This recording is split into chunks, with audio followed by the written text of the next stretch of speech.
Il mulino nasce nel 1887.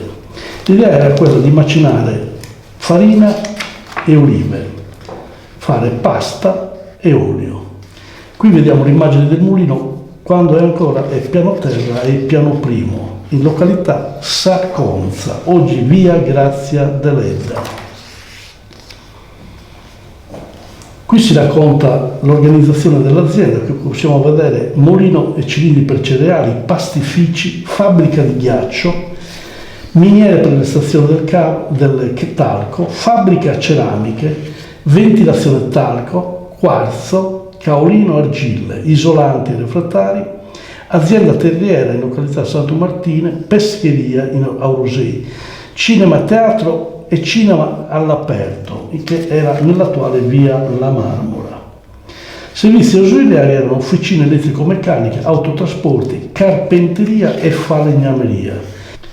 In sostanza, con i servizi ausiliari elettronici, trasporti, carpenteria e falegnameria, la ditta Guiso Galisai aveva una totale autonomia operativa, non aveva bisogno di terzi, era in condizioni nelle proprie aziende di fare tutto quello che occorreva. Chi era Don Francesco Guiso Galisai? Era figlio unico di Pietro Maria Guiso e di Antonia Carmine Galisai, che rimase orfano a soli 10 anni. E qui c'è un importante punto da fare, perché la figura materna, tu immagini questo ragazzino 10 anni, orfano, la madre Antonia Carmine Galisai, che poteva tranquillamente vivere di rendita senza far nulla, bastava che affittasse i salti che aveva e non aveva bisogno di fare niente. Invece il figlio lo invia a studiare al tecnico industriale, non lo fa diventare medico o avvocato, no, lo fa diventare, vede in lui la necessità di trasformarlo in un imprenditore. Cosa accade? Che già nel 13 lui viene incommiato con un premio al diploma di cavaliere del lavoro, ed è ancora giovanissimo. Con questa annotazione, l'opera del Guiso è tanto più degna di lode in quanto si esplica in un ambiente dove le industrie sono bambine e dove le difficoltà sono molteplici, dovute semplicemente alla differenza di quelle regioni per tutto ciò che si chiama progresso. Ecco come Salvatore Satta, nel giorno del giudizio, descrive l'operosa attività di Francesco Guiso Galisai. Lo definisce ricco di una immensa ricchezza, possedeva salti interi in tutti i paesi del circondario, era alto, bello e aveva la vocazione dell'industria, quasi unico tra i nuoresi, che l'industria non sapevano neppure cosa fosse.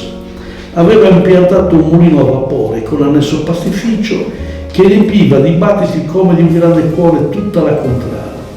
I palmenti lavoravano giorno e notte e tra il velo finissimo di farina brancolavano le ombre dei figli di Don Franceschino, che lavoravano insieme agli operai, più degli operai, con la dedizione tumultuosa che hanno i signori quando scoprono il lavoro. Salvatore Satta, nel giorno del giudizio, racconta anche un'altra impresa attuata da Francesco Guiso Galisai, l'elettrificazione della città. Ecco come lo racconta Salvatore Satta. Franceschino sapeva bene quel che faceva quando tramava col continente per spegnere con un potente soffio tutte quelle fiammelle preistoriche che allora illuminavano la città. La luce arrivò in una sera gelida di ottobre. Nuvola era coperta da una ragnatela di fili che correvano da un capo all'altro delle vie e dei vicoli. Ma nel corso dell'antica via Maiore i figli di Don Franceschino avevano steso i fili di traverso e ogni 30 metri, nel mezzo della strada, pendevano le lampadine dai piatti di ferro smaltato. E d'improvviso, come un'aurora boreale, queste candele si accesero e fu fatta luce per tutta la strada, proprio tra San Pietro e Seuma. Un fiume di luce tra le case che restavano immerse nel buio. Un urlo immenso si levò per tutto il paese, che sentiva misteriosamente e improvvisamente di essere entrato nella storia. Allora, le attività di Guiso Galisai erano tante. C'era il mulino, c'era la rete elettrica, c'era il pastificio, però tra le altre attività c'era anche l'estrazione del talco a Orani e la produzione, la vendita del talco e la produzione delle ceramiche. L'idea era quella di non solo produrre materiale grezzo che veniva esportato e aveva un sicuro mercato, perché è uno dei prodotti di altissima qualità ancora oggi.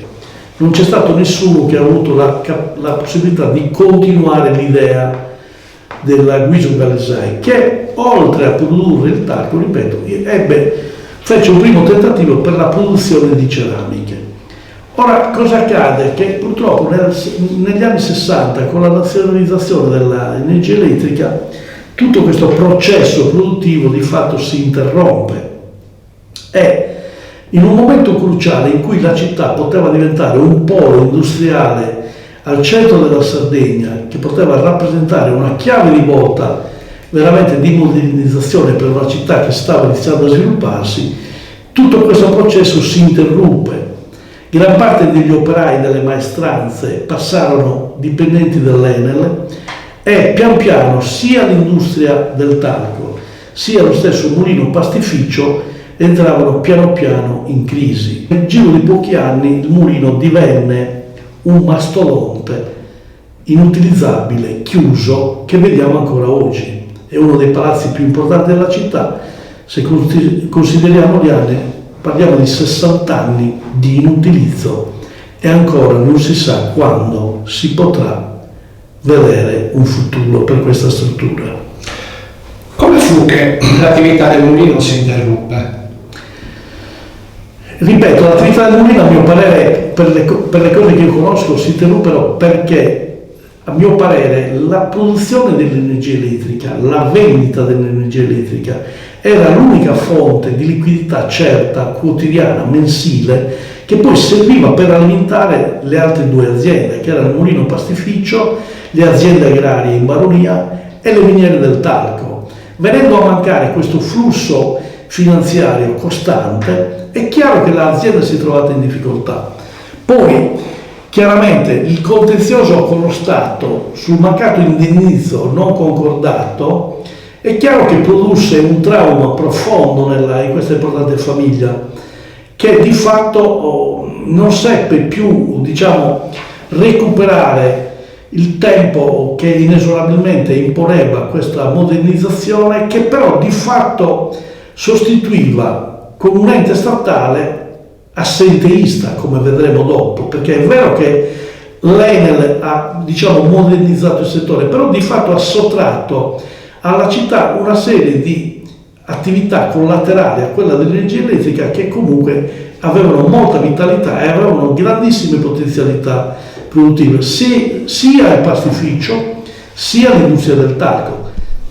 Allora, Tonino, i tuoi genitori mi hai raccontato che hanno lavorato al mulino. Entrambi. Hai qualche... Mio padre era un ragioniere contabile e mia madre invece lavorava nel pastificio, faceva gli spaghetti.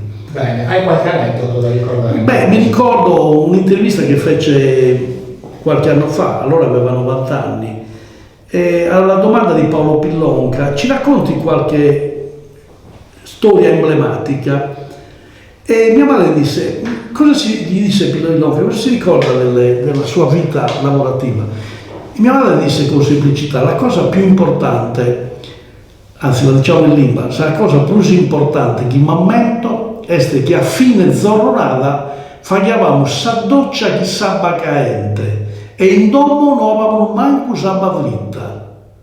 Questo è emblematico dello stato di miseria generale che c'era, per cui andare a lavorare lì significava certamente prendere lo stipendio a fine mese e vivere in maniera decente in un ambiente dove il rispetto del lavoro femminile era altissimo. Guai se qualcuno si permetteva di dire mezza frase, mi riferisco ai maschi, riferito alle donne, cioè si lavorava insieme maschi e femmine ma in un profondo rispetto reciproco, e la donna era nel posto di lavoro era inattaccabile anche sul piano verbale, il rapporto era di profonda educazione e di profondo rispetto. Un'altra frase che voglio raccontare sempre da quella intervista di Pillonca, perché Pillonca dice: sì vabbè, ma qualcos'altro di più importante che lei si ricorda. E torniamo al punto cruciale, perché lei, il ricordo era una ragazzina all'epoca, aveva appena avuto la prima figlia. Dice: l'altra cosa bellissima che mi ricordo è che facevamo a gara noi donne partorias, cosiddetto, che avevano appena partorito e che allattavano i propri figli, era essere chiamate dalle mogli dei padroni del mulino ad allattare i propri figli perché avevano scarsità di latte. Perché era importante andare a allattare i figli del padrone? Perché disse mia madre alla domanda di Pilonca: come te mai avete questo bisogno di andare a che avevamo certezza di avere colazione, pranzo e cena, cose che nella nostra famiglia erano sconosciute, e noi con quel colazione, pranzo e cena eravamo certi nei giorni successivi di dare a allattare meglio i nostri figli, per cui c'era una gara. Praticamente le portavano via dal mulino, quel giorno non lavoravi al mulino, andavi ad allattare i ragazzini che erano appena nati, neonati delle famiglie dei padroni. Un'altra cosa incredibile che lei stessa raccontava è che non tutti avevano i denari per comprare gli spaghetti, la pasta dal mulino, ed era codificato che chiunque andasse al mulino a prendere la pasta con o senza denari andava via con la pasta e la pagava quando aveva la possibilità di pagarla. E questo cosa ha comportato? Che in città i gallisai erano stimati, apprezzati, amati, perché non era un datore di lavoro, era, come ha detto poc'anzi nel libro che abbiamo appena letto, era un missionario. Lui godeva di far stare bene i suoi concittadini, voleva vedere la sua città crescere e svilupparsi in serenità e bellezza, insomma, collettiva.